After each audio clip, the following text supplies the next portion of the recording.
Thanks for joining us. Recent discussion about flying the new Minnesota flag has sparked debate in communities across the state.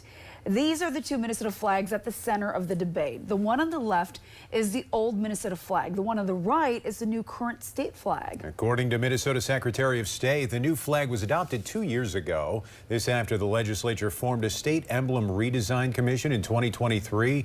More than 2,100 flag designs were submitted by Minnesotans. In the end, the commission voted on the current one. A dark blue background similar to the outline of Minnesota with the Minnesota star featuring 8 points. And the light blue representing water as the land of 10,000 lakes.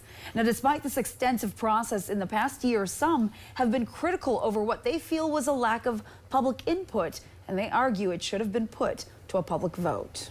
Well, just this week, Itasca County voted to fly both flags as a solution to appease both sides. In Northern News now, Sophia Lauber was in Grand Rapids today learning more about that compromise and why some there say it's time to put this issue to rest. Sophia?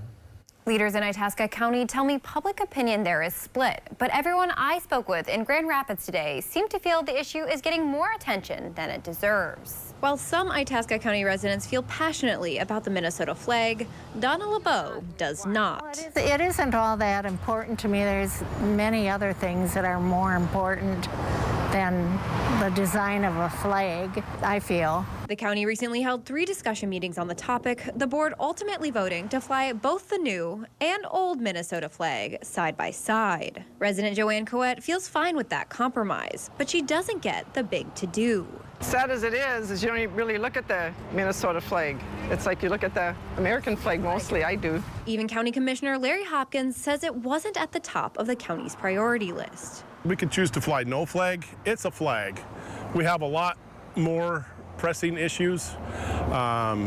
You know, the cost of goods, the inflation, the fraud, people's property taxes. Still, Hopkins says it wasn't an easy call. He and the other commissioners felt it had to be addressed after receiving requests from constituents. This was a really hard decision. There was, like I said, a lot of input, a lot of conversation, a lot of opinions.